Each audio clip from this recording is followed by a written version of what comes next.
திருப்பாடல்கள் அதிகாரம் 41. நோயுற்றவரின் மன்றாட்டு. எளியோரின் நலனில் அக்கறை கொள்பவர் பேறு பெற்றவர். துன்ப நாளில் ஆண்டவர் அவரை விடுவிப்பார். ஆண்டவர் அவரை பாதுகாப்பார், நெடுங்காலம் வாழ வைப்பார், நாட்டில் பேறு பெற்றவராய் விளங்கச் செய்வார். எதிரிகளின் விருப்பத்திற்கு அவரை கையளிக்க மாட்டார். அவர் நோயுற்று படுக்கையில் கிடக்கையில் ஆண்டவர் அவருக்கு துணை செய்வார். நோய் நீங்கி படுக்கையினின்று அவர் எழும்படி செய்வார். ஆண்டவரே, எனக்கு இரங்கும், என்னை குணப்படுத்தும். உமக்கு எதிராக பாவம் செய்தேன் என்று நான் மன்றாடினேன். என் எதிரிகள் என்னை பற்றி தீயென பேசி, அவன் எப்போது சாவான், அவன் பெயர் எப்போது ஒழியும் என்கின்றார்கள். என்னை பார்க்க வருவோர் இனிமையாய் பேசுகின்றனர். என்னை பற்றி வஞ்சகமாய் செய்திகளை திரட்டி கொண்டு வெளியே போய் அவற்றை பரப்புகின்றனர். என்னை வெறுப்போர் அனைவரும் எனக்கு எதிராய் ஒன்று கூடி காதோடு காதாய் பேசுகின்றனர். எனக்கு தீங்கிழைக்க திட்டமிடுகின்றனர். தீயது ஒன்று அவனை உறுதியாய் பற்றி கொண்டது. படுக்கையில் கிடக்கின்ற அவன் இனி எழவே மாட்டான் என்று சொல்கின்றனர். என் உற்ற நண்பன், நான் பெரிதும் நம்பினவன், என் உணவை உண்டவன், எனக்கு இரண்டகமாக தன் குதிங்காலை தூக்குகின்றான். ஆண்டவரே, என் மீது இரங்கும். அவர்களுக்கு பதிலடி கொடுக்க என்னை தூக்கிவிடும். என் எதிரி என்னை வென்று ஆர்ப்பரிக்கப் போவதில்லை. இதனால் என்னில் நீர் மகிழ்வுறுகின்றீர் என்பதை அறிந்து கொள்கின்றேன். நேர்மையில் நான் உறுதியாயிருக்கின்றேன். நீர் எனக்கு ஆதரவளிக்கின்றீர். உமது திருமுன் என்னை என்றும் நிலைநிற்க செய்கின்றீர். இஸ்ரவேலின் கடவுளாகிய ஆண்டவர் புகழப் பெறுவாராக. ஊழி ஊழி காலமாய் புகழப் பெறுவாராக. ஆமேன், ஆமேன். திருப்பாடல்கள் அதிகாரம் 42. நாடு கடத்தப்பட்டோரின் மன்றாட்டு 1. கலைமான் நீரோடைகளுக்காக ஏங்கி தவிப்பது போல், கடவுளே, என் நெஞ்சம் உமக்காக ஏங்கி தவிக்கின்றது.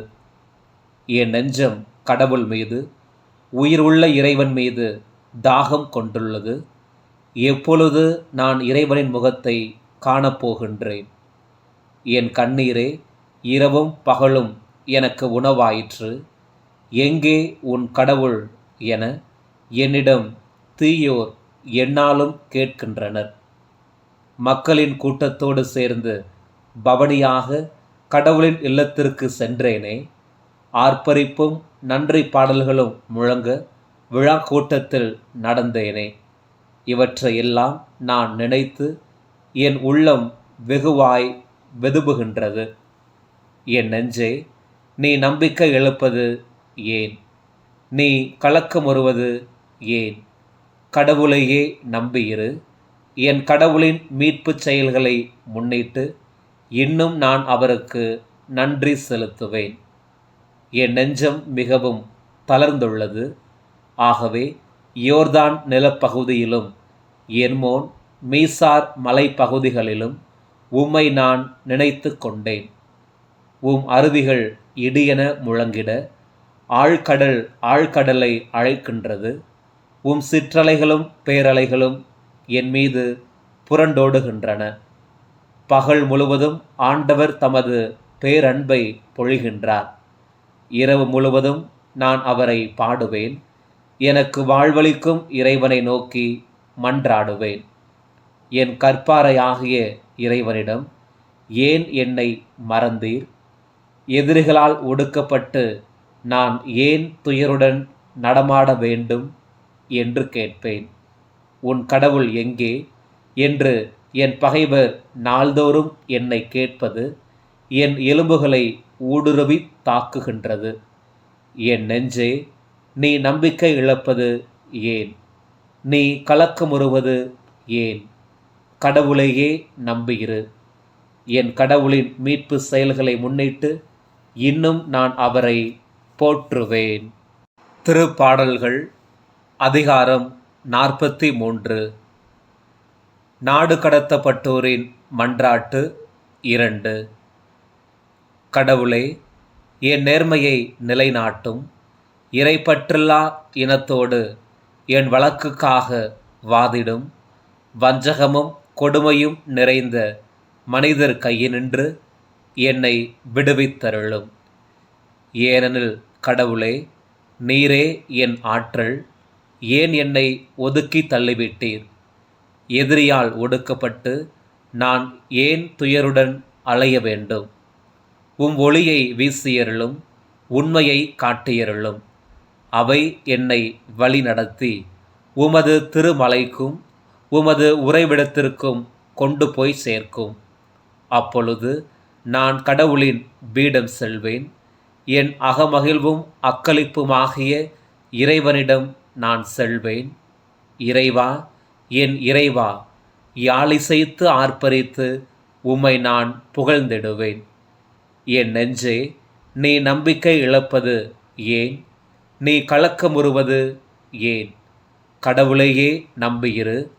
என் கடவுளின் மீட்பு செயல்களை முன்னிட்டு இன்னும் நான் அவரை போற்றுவேன். திருப்பாடல்கள் அதிகாரம் 44. பாதுகாப்புக்காக வேண்டுதல். கடவுளே, எங்கள் காதுகளால் நாங்களே கேட்டிருக்கின்றோம். தங்கள் காலத்திலும் அதற்கு முன்பும் நீர் என்னென்ன செய்துள்ளீர் என்று எங்கள் மூதாதையர் எங்களுக்கு எடுத்துரைத்தனர். உமது கையால் வேற்றினத்தாரை விரட்டி அடித்து எந்தையரை நிலைநாட்டினீர். மக்களினங்களை நொறுக்கிவிட்டு எந்தையரை செழிக்கச் செய்தீர். அவர்கள் தங்கள் வாளால் நாட்டை உடைமையாக்கிக் கொள்ளவில்லை. அவர்கள் தங்கள் புயத்தால் வெற்றி பெறவில்லை. நீர் அவர்களில் மகிழ்ச்சியுற்றதால் உமது வலக்கையும் உமது புயமும் உமது முகத்தின் ஒளியுமே அவர்களுக்கு வெற்றியளித்தன. நீரே என் அரசர், நீரே என் கடவுள். யாக்கோப்புக்கு வெற்றி அளிப்பவர் நீரே. எங்கள் பகைவர்களை உமது துணையால் தாக்கி வீழ்த்துவோம். எங்களுக்கு எதிராய் எழுந்தோரை உமது பெயரால் மிதித்து போடுவோம். என் வில்லை நான் நம்புவதில்லை, என் வாள் என்னை காப்பாற்றுவதுமில்லை. எங்களை நீரே பகைவரிடமிருந்து காப்பாற்றினீர். எங்களை வெறுப்போரை வெட்கமுறச் செய்தீர். எந்நாளும் கடவுளாம் உம்மை எண்ணி பெருமை கொண்டோம். என்றென்றும் உமது பெயருக்கு நன்றி செலுத்தி வந்தோம். ஆயினும் இப்போது நீர் எங்களை ஒதுக்கி தள்ளிவிட்டீர். எங்களை இழிவுபடுத்தி விட்டீர். எங்கள் படைகளுடன் நீர் செல்லாதிருக்கின்றீர். எங்கள் பகைவருக்கு நாங்கள் புறங்காட்டி ஓடும்படி செய்தீர். எங்களை பகைப்போர் எங்களை கொள்ளையிட்டனர். உணவுக்காக வெட்டப்படும் ஆடுகளைப் போல் எங்களை கையளித்தீர். வேற்றினத்தாரிடையே எங்களை சிதறடித்தீர். அற்ப விலைக்கு மக்களை நீர் விற்றுவிட்டீர். அவர்களை விற்றதால் உமக்கு பயனேதும் இல்லை. அடுத்து வாழ்வோரின் பழிப்புக்கு எங்களை ஆளாக்கினீர். எங்களை சுற்றி வாழ்வோரின் ஏளனத்துக்கும் இகழ்ச்சிக்கும் எங்களை உள்ளாக்கினீர். வேற்றினத்தாரிடையே எங்களை ஒரு பழி சொல்லாக்கினீர். பிற மக்கள் எங்களை பார்த்து தலையசைத்து நகைக்கின்றார்கள். என் மானக்கேடு நாள் முழுதும் என் கண்முன் நிற்கின்றது. என் முகத்தை அவமானம் மூடியுள்ளது. என்னை பழித்து தூற்றுவோரின் குரலை நான் கேட்கும்போதும், என் எதிரிகளையும் என்னை பழிவாங்க தேடுவோரையும் நான் பார்க்கும்போதும் வெட்கி போகின்றேன். நாங்கள் உம்மை மறக்காவிடினும், உமது உடன்படிக்கையை மீறாவிடினும் இவையெல்லாம் எங்களுக்கு நேரிட்டன. எங்கள் உள்ளம் பின்வாங்கவில்லை. எங்கள் காலடிகள் வழியினின்று பிறழவில்லை. ஆயினும் நீர் எங்களை குள்ளநரிகள் உள்ள இடத்தில் நொறுங்குபடி விட்டுவிட்டீர். சாவின் இருள் எங்களை கவ்விக்கொண்டது. நாங்கள் எங்கள் கடவுளின் பெயரை மறந்துவிட்டு வேற்று தெய்வங்களை கைகூப்பி வணங்கியிருந்தோமானால் கடவுளாம் நீர் அதை கண்டுபிடித்திருப்பீர் அன்றோ? ஏனெனில் உள்ளத்தின் ஆழத்தை நீர் அறிகின்றீர். உம் பொருட்டு நாள்தோறும் கொல்லப்படுகின்றோம். வெட்டுவதற்கென நிறுத்தப்படும் ஆடுகளென கருதப்படுகின்றோம். என் தலைவரே, கிளர்ந்தெழும். ஏன் உறங்குகின்றீர்? விழித்தலும். எங்களை என்றென்றும் தள்ளிவிடாதேயும். நீர் உமது முகத்தை ஏன் மறைத்து கொள்கின்றீர்? எங்களின் சிறுமையையும் துன்பத்தையும் ஏன் மறந்துவிடுகின்றீர்? நாங்கள் புழுதி மட்டும் தாழ்ந்து விட்டோம். எங்கள் உடல் மண்ணோடு ஒட்டி கொண்டுள்ளது. எழுந்து வாரும், எங்களுக்கு துணை புரியும். உமது பேரன்பை முன்னிட்டு எங்களை மீட்டருளும். திருப்பாடல்கள் அதிகாரம் 45. அரசரின் திருமணப் பாடல். மன்னரை குறித்து யான் கவிதை புனைகின்ற பொழுது இனியதொரு செய்தியால் என் நெஞ்சம் ததும்பி வழிகின்றது. திறமிகு கவியின் எழுதுகோலென என் நாவும் ஆகிடுமே. மானிட மைந்தருள் எழில்மிக்கவர் நீர். உம் இதழினின்று அருள் வெள்ளம் பாய்ந்து வரும். என்றென்றும் கடவுள் உமக்கு ஆசி வழங்கியுள்ளார். வீரமிகு மன்ன, மாட்சியோடு உம் மாண்பும் துலங்கிடவே உம் இடையினிலே வீரவாள் தாங்கி வாரும். உண்மையை காத்திட, நீதியை நிலை நாட்டிட மாண்புடன் வெற்றி வாகை சூடி வாரும்.